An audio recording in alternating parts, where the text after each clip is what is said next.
आपल्या अण्णा या यूट्यूब चॅनलवर मी गणेश तुकाराम शिंदे आपणा सर्वांचं सहर्ष स्वागत करतो। वेद विधानसभेच्या यात आपण परांडा भूमवाशी या विधानसभा मतदारसंघाची माहिती जाणून घेतो। 1995च्या विधानसभा निवडणुकीत नवख्या अशा आणि तेथील 2 निवडणुका सलग जिंकलेल्या महारुद्र मोटे यांच्या दृष्टीनं अगदी बालक असं समजलं जाणारा ज्ञानेश्वर तात्या पाटील यांनी महारुद्र मोटे यांचा पराभव केला। हा पराभव आमदार महारुद्र मोटे पचवू शकले आणि या पराभवाची खस्ता खात त्यांचं दरम्यानच्या काळात निधन झालं। मग 99च्या निवडणुकीत या मतदारसंघातून कोण उमेदवार उभा करायचा हा यक्ष प्रश्न तसा जिल्ह्याचे त्यावेळेसचे सर्वेसर्वा असे मानले जाणारे डॉक्टर पद्मसिंह पाटील यांना पडला। कारण डॉक्टर पद्मसिंह पाटील यांचे भाचे आणि कैलासवासी महारुद्र मोटे यांचे ज्येष्ठ चिरंजीव राहुल मोटे यांचं निवडणूक लढविणं एवढं वय झालेलं। मग इथून असा कणखर किंवा पुढेही उमेदवारीची आस धरेल असा उमेदवार न देता वेगळा असा उमेदवार द्यायचा असं त्यांच्या म्हणजे डॉक्टर पद्मसिंह पाटील यांनी हे केलं। त्यामुळं काही काळ उस्मानाबाद जिल्हा त्यावेळेच्या उस्मानाबाद जिल्हा परिषद चे अध्यक्ष असलेले बाळासाहेब पाटील हाडोंगरीकर आदी बरीच मंडळी तिकिटासाठी इच्छुक होती, पण या सर्वांना बाजूला सारून इथून डॉक्टर पद्मसिंह पाटील यांनी तात्यासाहेब गोरे यांना उमेदवारी दिली आणि ज्ञानेश्वर पाटील आणि त्यांच्यात लढत झाली। 99लाही या मतदारसंघातून ज्ञानेश्वर पाटील हेच विजयी झाले। मात्र 2004च्या विधानसभा निवडणुकीसाठी डॉक्टर पद्मसिंह पाटील यांचे भाचे कैलासवासी महारुद्र मोटे यांचे ज्येष्ठ चिरंजीव राहुल मोटे हे निवडणूक लढविण्याच्या वयाचे झाले आणि म्हणून त्यांना डॉक्टर पद्मसिंह पाटील यांनी उमेदवारी दिली आणि या निवडणुकीत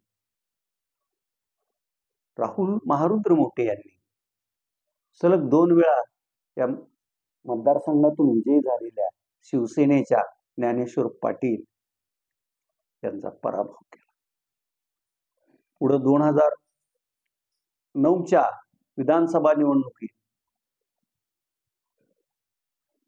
शिवसेनेनं इथून उमेदवार बदलला।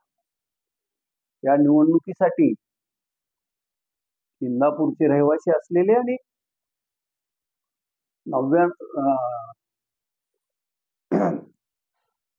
1999ची निवडणूक त्यावेळेच्या उस्मानाबाद मतदारसंघातून लढलेले असे शंकर तात्या बोरकर यांना उमेदवारी दिली आणि याही वेळी म्हणजे सलग दुसऱ्या वेळी राहुल मोटे हे शंकर बोरकर यांचा पराभव करून विजयी झाले। परत तिसरी निवडणूक झाली ती 2014ची। या निवडणुकीत शिवसेनेनं परत ज्ञानेश्वर पाटील यांना उमेदवारी दिली आणि सलग 2 निवडणुका जिंकणाऱ्या राहुल महारुद्र मोटे यांना राष्ट्रवादीनं उमेदवारी दिली होती। या लढतीत विजय मिळवत राहुल मोटे यांनी विजयाची हॅट्रिक केली।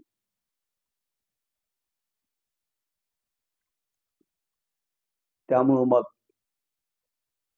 इथून आता पुढच्या निवडणुकीसाठी कोण लढणार आहे?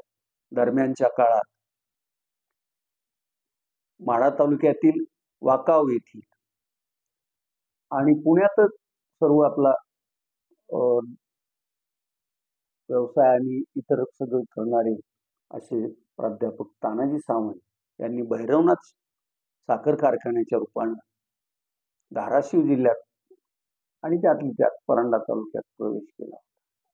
त्यांनी मग पुढं शिवसेनेची करत कारण त्यांच्या या कारखान्याच्या उभारणी त्यांचे नातलग असलेल्या ज्ञानेश्वर पाटलांचं पण त्यांना सहकार्य लाभलं होतं.